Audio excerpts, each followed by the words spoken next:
Welcome back. Now for your 5-day weather forecast, we go outside to Erica Panacci.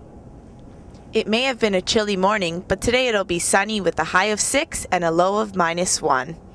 Tomorrow, there'll be a mix of sun and cloud with a high of 10 and a low of -1. Saturday, get out your umbrellas because it's going to rain with a high of 9 and a low of 4. Sunday, there'll be a mix of sun and cloud with a high of 15 and a low of 9. Monday, it's going to be cloudy with a 40% chance of rain. The high will be 16 and the low 10. That's all for your 5-day weather forecast. I'm Erica Panacci. Now back to you in the studio.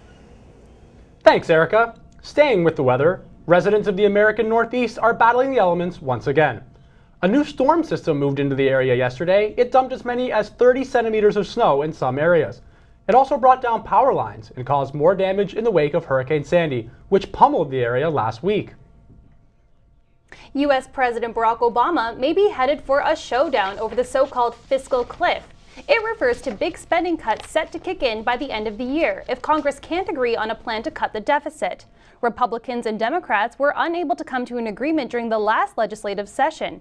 There's hope now that both parties will be more open to compromise with the election over. The BC marijuana industry is paying close attention to new ballot measures south of the border. Washington and Colorado states voted Tuesday to legalize the recreational use of the drug. Some Canadian growers are concerned their profits will be hurt. Others are excited it might open the doorway to future legalization in Canada. Experts estimate BC currently accounts for about 60% of Canada's marijuana output. Prime Minister Stephen Harper continues his tour of India today. He was visiting the city of Bangalore, the final stop in his 6-day trip. Tonight, he's hosting a business discussion between Canadian and Indian business leaders. This trip has seen some major gains. Canada has agreed to export uranium and other nuclear supplies to India. A joint panel will supervise the process. Syria's president says he will never flee his country and will live and die there, despite an ongoing civil war to overthrow his regime.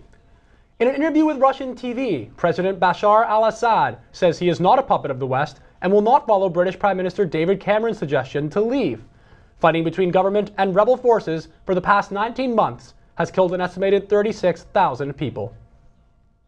A Quebec company is expanding a recall of its foaming hand sanitizer. There are concerns of contamination. The company is recalling 4 batches of X3 clean alcohol-free hand sanitizer. There was a similar move in October because of a bacteria which could cause a serious health problem. Health Canada says no reactions have been reported, but people with weakened immune systems are most at risk. The Lakeshore campus is holding a visual storytelling art show. The show displays 4 years' worth of artwork by the Community Integration through Cooperative Education program. It's an extracurricular activity that helps adults with intellectual disabilities. The group of students makes use of digital techniques including Photoshop and iPads. The show wraps up next week. And now with your sports news, here's Alex Fuller.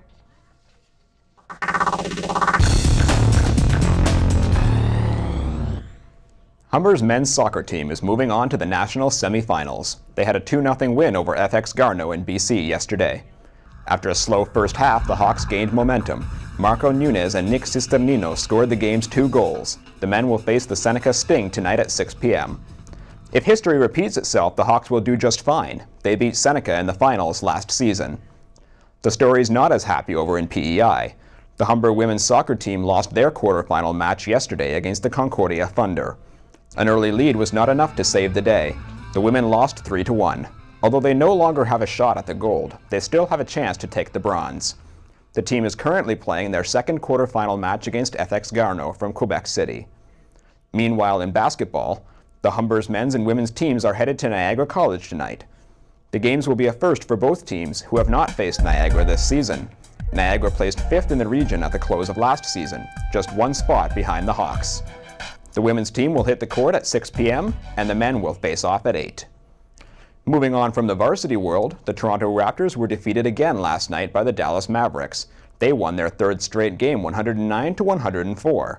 The Mavericks jumped to an early lead in the second quarter. They did that despite not having forwards Sean Marion and Elton Brand. The Raptors' leading scorer, Kyle Lowry, didn't get to play last night. He's still recovering from spraining his ankle on Tuesday. And in football, then there were 2. The finalists for the CFL's Outstanding Player Award have been announced. One of them was receiver Chad Owens of the Toronto Argonauts. The other contender is running back John Cornish of the Calgary Stampeders. He ran over 1,400 yards, a league best. If he wins this prestigious title, he'll be the first Canadian player to do so since 1978. He'll also be the first running back to win it since the late 90s. And finally, those of you holding your breath waiting for the NHL season to start could be in luck. Meetings between the NHL and the NHL Players Association continue today. There were 5 hours of talks yesterday. All NHL games up until November 30th are definitely not happening, and neither is the Winter Classic.